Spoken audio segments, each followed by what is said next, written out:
सभी छात्र एवं छात्राओं को विवेकानंद कंपटीशन क्लास की तरफ से हार्दिक शुभकामनाएं। विवेकानंद कंपटीशन क्लास के यूट्यूब चैनल में ज्योग्राफी की क्लासें आरंभ की जा रही हैं दिनेश चंद मीणा के द्वारा। विवेकानंद कंपटीशन क्लासेज पूर्वी राजस्थान का शिक्षक भर्ती के क्षेत्र में सबसे बड़ा शिक्षण संस्थान है। ज्योग्राफी के संबंध में जो रीट का पाठ्यक्रम है, यानी ज्योग्राफी के संबंध में जो रीट का पाठ्यक्रम है, उसमें सबसे पहला जो टॉपिक हम लेंगे, यानी हम सबसे पहला जो पार्ट इसके अंतर्गत लेंगे वो लेंगे ग्लोब का।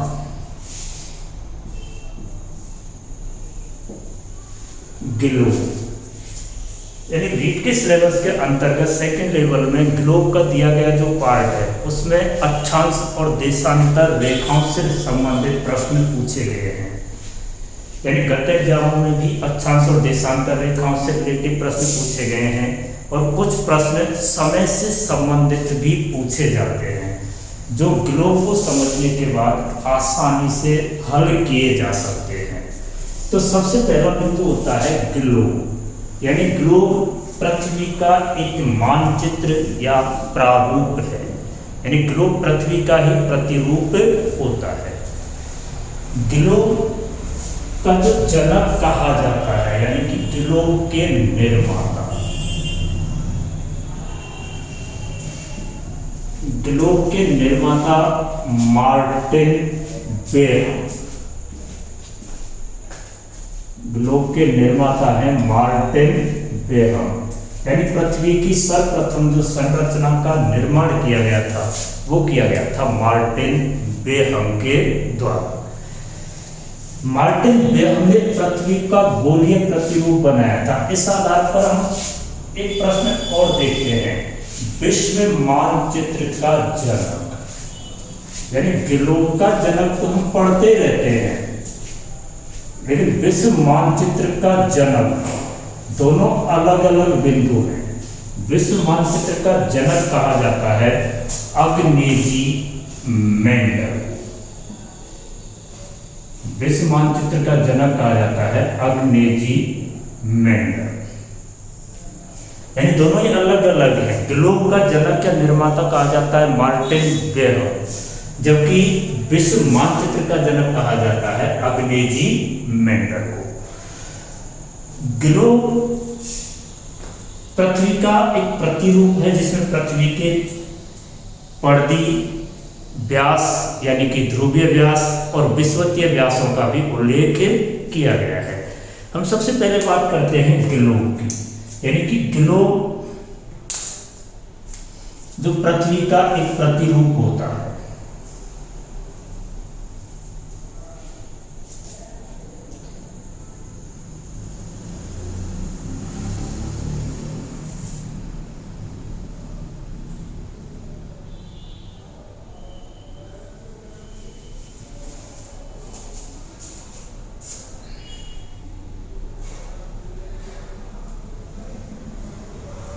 यानी कि एक तरीके से पृथ्वी हो गई, हम इसे पृथ्वी के उदाहरण के रूप में पढ़ेंगे।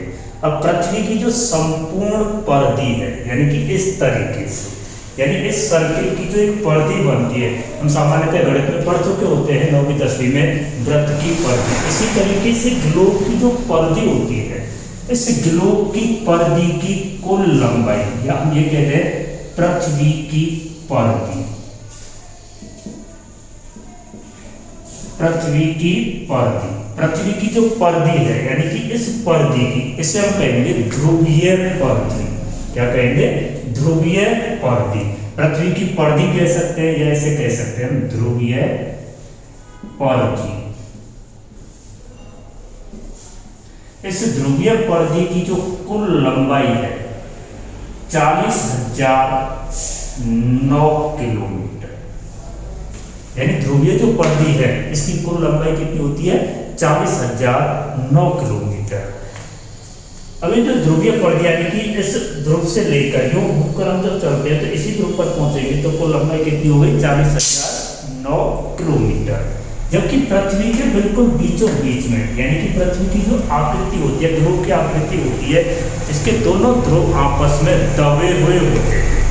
यानी ऊपर वाला उत्तरी ध्रुव और नीचे वाला दक्षिण ध्रुव दोनों आपस में कैसे हैं, दबे हुए। और इसके दबा हुआ होने के कारण इसके बीचों बीच में इसके उभार हो जाते हैं।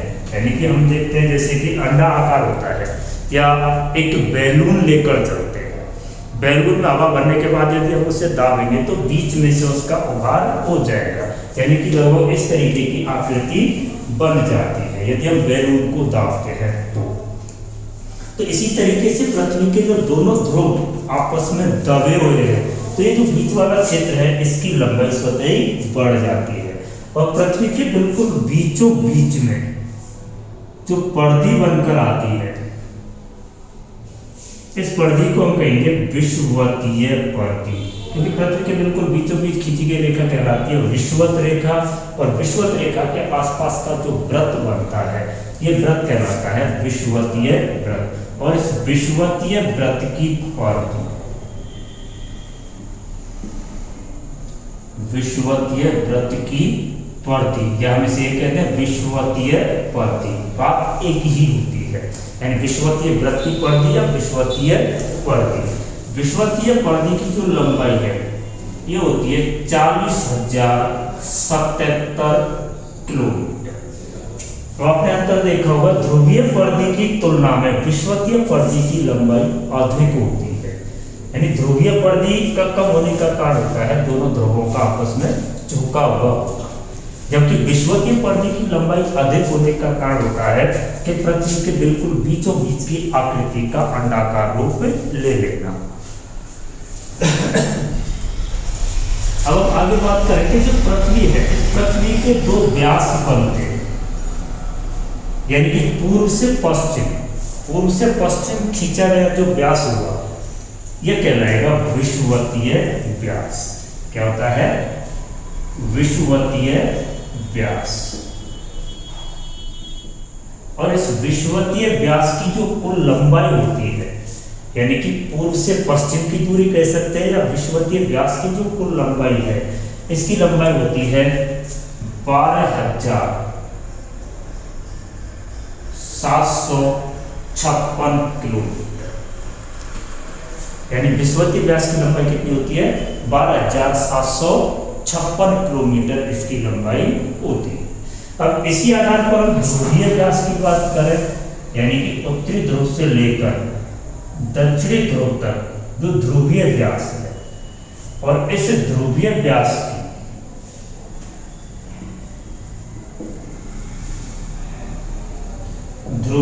लंबाई होती है 12,714 किलोमीटर। तो देखो पृथ्वी के जो परिमाप निकल कर आए हमारे सामने, सबसे पहली चीज होती है पृथ्वी की परिधि की लंबाई 40,009 किलोमीटर, पृथ्वी की परिधि या ध्रुवीय परिधि। दूसरा है विषुवतीय वृत्त की परिधि 40,077 किलोमीटर। तीसरा है विषुवतीय व्यास। विषुवतीय व्यास की लंबाई होती है 12,756 किलोमीटर, जबकि ध्रुवीय व्यास की लंबाई होती है 12,714 किलोमीटर। यानी कि ये पृथ्वी के व्यास और परिधियां होती हैं।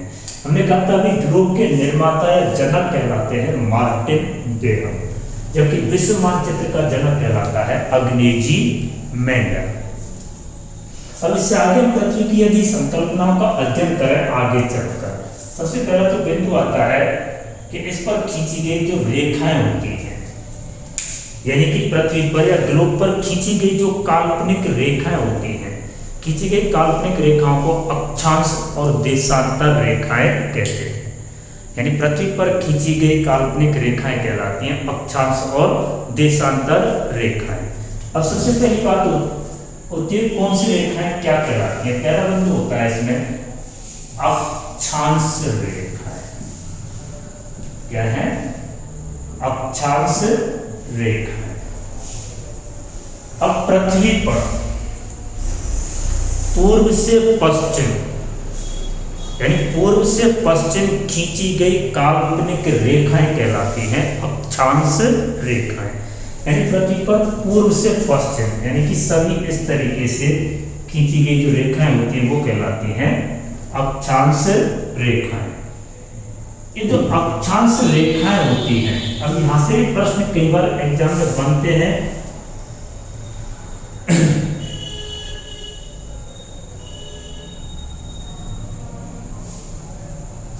यानी जो अक्षांश रेखा है, अक्षांश रेखा पूर्व से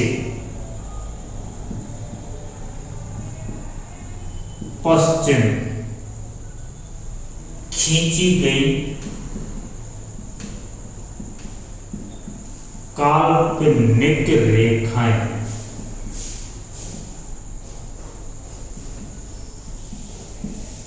काल्पनिक रेखाएं। अब जो अक्षांश रेखा है पूर्व से पश्चिम खींची गई जो काल्पनिक रेखाएं हैं, अक्षांश रेखाओं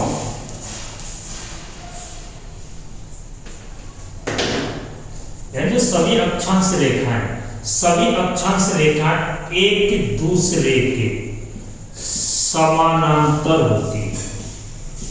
अक्षांश रेखाएं कैसी होती हैं? सभी एक दूसरे के समानांतर होती है, यानी कि अक्षांश रेखाओं के मध्य किसी भी स्थिति में या एक अक्षांश रेखाओं से दूसरे अक्षांश रेखाओं के मध्य की दूरी सभी जगह समान रहती है। यानी अक्षांश रेखाएं एक दूसरे के समानांतर होती है, ये कभी भी आपस में नहीं मिलती है। दूसरा बिंदु होता है सभी अक्षांश, सभी अक्षांश पूर्ण वृत्त होते हैं।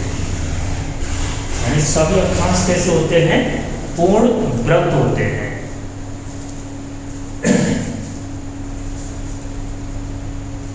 केवल अक्षांशों में विषुवतीय वृत्त दीर्घ वृत्त होता है, दीर्घ वृत्त होता है। बाकी अन्य सभी अक्षांशीय वृत्त कैसे माने जाते हैं? लघु वृत्त माने जाते हैं। अब बात आती है कि पृथ्वी पर खींचे गए जो वृत्त होते हैं, दीर्घ वृत्त या लघु वृत्त कहते कौन से हैं? दीर्घ वृत्त उन वृत्तों को कहा जाता है जिनकी परिधि पृथ्वी के समान या पृथ्वी से अधिक हो। यानी जिन अक्षांश देशांतर रेखाओं से बने वृत्तों की परिधि पृथ्वी की परिधि के समान या पृथ्वी की परिधि से अधिक हो, वो व्रत कहलाते हैं दीर्घ व्रत। जैसे उदाहरण के रूप में एक प्रश्न मैं आपको बता देता हूं। यहाँ देखो एग्जाम्पल के रूप में प्रश्न देखते हैं कि 0 डिग्री अक्षांश व्रत, 90 डिग्री उत्तरी अक्षांश व्रत, 30 डिग्री उत्तरी अक्षांश व्रत और 45 डिग्री पूर्वी देशांतर। अब यदि हमसे यहां से प्रश्न पूछता है इस तरह का, तो इसमें से प्रश्न बनने की संभावना होती थी। ऐसा प्रश्न बनता है कि निम्न में से कौन सा दीर्घ व्रत है, या दूसरी तरीके से पूछ लिया जाए कि निम्न में से कौन सा लघु व्रत है। तो मैं अभी आपको बता रहा था कि दीर्घ व्रत केवल वो व्रत होंगे जिनकी परिधि पृथ्वी के समान या पृथ्वी से अधिक हो। अब यहाँ हमने अभी देखा था कि 0 डिग्री अक्षांश व्रत या विषुवतीय व्रत एक ही चीज होती है। विषुवतीय व्रत की परिधि कितनी है? 40,077 किलोमीटर, जबकि पृथ्वी की परिधि ध्रुवीय परिधि कितनी है? 40,009 किलोमीटर। तो इस आधार पर चले तो एक तो ये दीर्घ व्रत हो गया, कौन सा? 0 डिग्री अक्षांश व्रत। और सभी देशांतर, यानी सभी देशांतर कैसे व्रतों का निर्माण करते हैं? दीर्घ व्रतों का। यानी जो सभी देशांतर होते हैं वो दीर्घ व्रतों का निर्माण करते हैं। तो इस प्रश्न में 2 दीर्घ व्रत होते हैं, 0 डिग्री अक्षांश व्रत और 45 डिग्री पूर्वी देशांतर। बाकी 90 डिग्री उत्तरी अक्षांश और 30 डिग्री उत्तरी अक्षांश दोनों कैसे हैं? लघु व्रत होते हैं। तो इस तरह का प्रश्न एग्जाम में बनने की संभावना होती है। और एक बार सेकंड ग्रेड आरपीएससी एग्जाम में इस तरह का प्रश्न पूछा जा चुका है। यानी सेकंड ईयर आरपीएससी में पूछा गया प्रश्न है कि निम्न में से कौन सा दीर्घवृत्त नहीं है, इस तरीके से विकल्प आए थे उसमें। तो यहाँ दीर्घवृत्त का जो प्रश्न है समझ में आया होगा। केवल अक्षांश वृत्तों में केवल विषुवतीय वृत्त ही कैसा होता है, दीर्घवृत्त होता है। अब इन अक्षांशों में कुछ प्रमुख रेखाएं, यानी कुछ प्रमुख अक्षांश रेखाएं। अब प्रमुख अक्षांश रेखाएं आप चित्र पर ही देखेंगे। सबसे पहले होती है पृथ्वी के बिल्कुल बीचों बीच खींची गई रेखा, यानी पृथ्वी के बिल्कुल बीचों बीच खींची गई जो रेखा होती है, ये रेखा कहलाती है भूमध्य रेखा। क्या कहलाती है, भूमध्य रेखा। इसी रेखा को कहते हैं विषुवत रेखा, यानी भूमध्य को क्या कहते हैं, विषुवत रेखा। अंग्रेजी में हम इसे कहते हैं इक्वेटर लाइन। अंग्रेजी में क्या कहते हैं, इक्वेटर लाइन। इक्वेटर लाइन इसे इसलिए नाम दिया गया है कि दक्षिणी अमेरिका महाद्वीप में इक्वेडोर देश को ये बिल्कुल मध्य से विभाजित करती है, यानी भूमध्य रेखा दक्षिणी अमेरिकी देश इक्वेडोर को बिल्कुल बीचों बीच से विभाजित करती है, इसलिए इसे इक्वेटर लाइन कहा जाता है। इसी को विषुवत रेखा, इसी को भूमध्य रेखा, और इसी को कहा जाता है 0 डिग्री अक्षांश रेखा। इससे ऊपर जो रेखा होती है 23.5 डिग्री उत्तरी अक्षांश, 23.5 डिग्री उत्तरी अक्षांश, 23.5 डिग्री उत्तरी अक्षांश को कहा जाता है कर्क रेखा। क्या कहा जाता है, कर्क रेखा।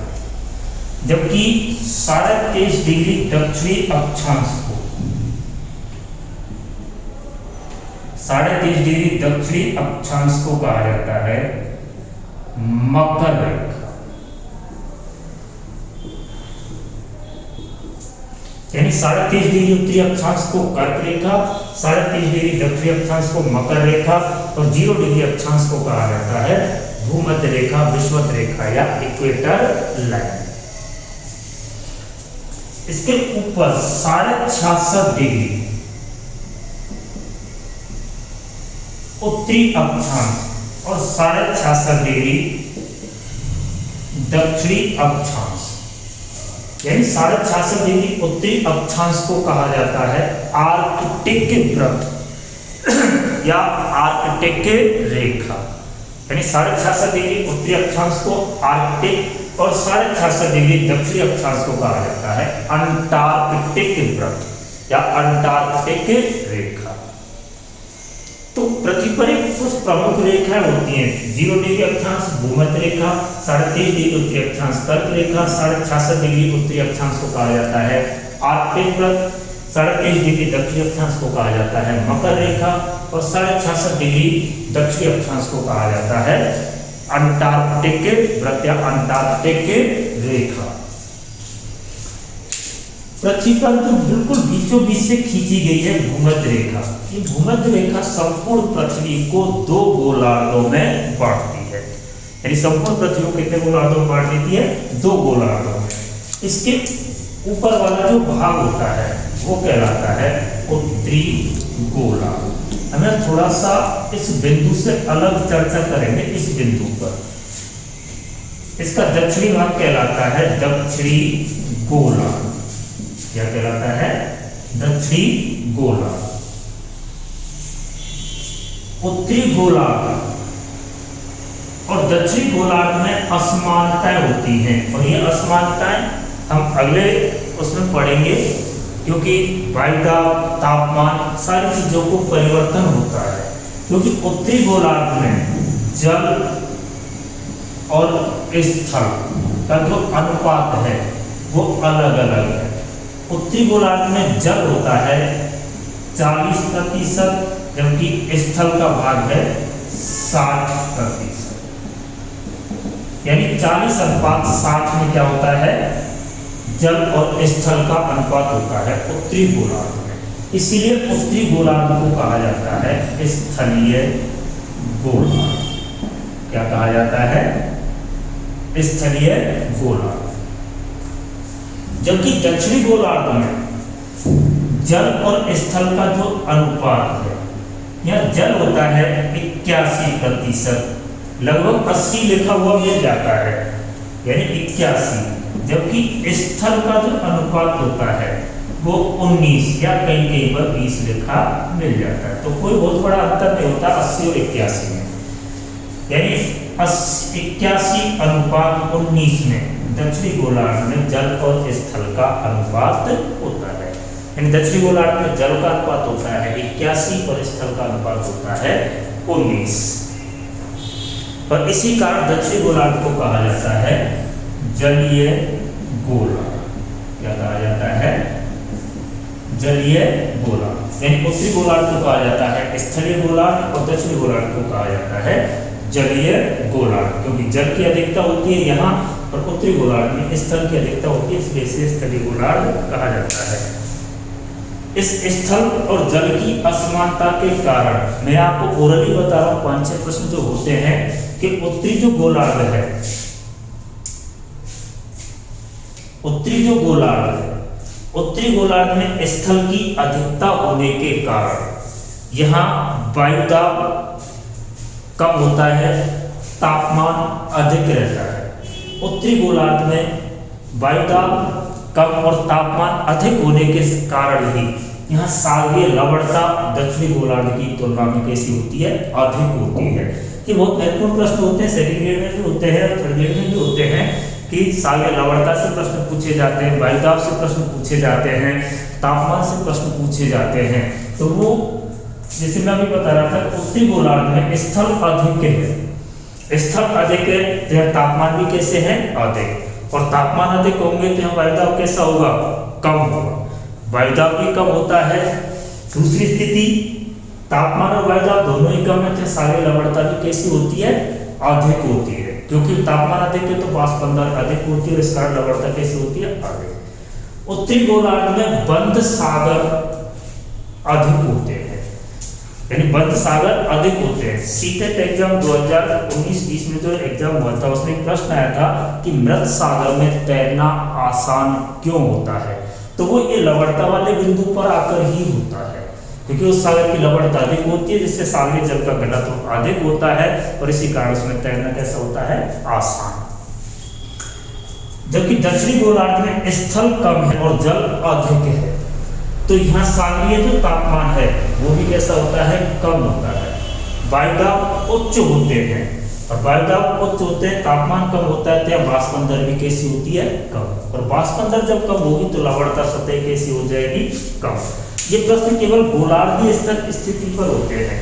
हमसे सीधा सा प्रश्न पूछ लिया जाता है कि सागरीय तापमान सर्वाधिक कहाँ होता है? तो वो होता है उच्च आयनीय व्रतों पर, यानी कि 30 से 35 डिग्री अक्षांशों के मध्य उच्च सागरीय तापमान होता है।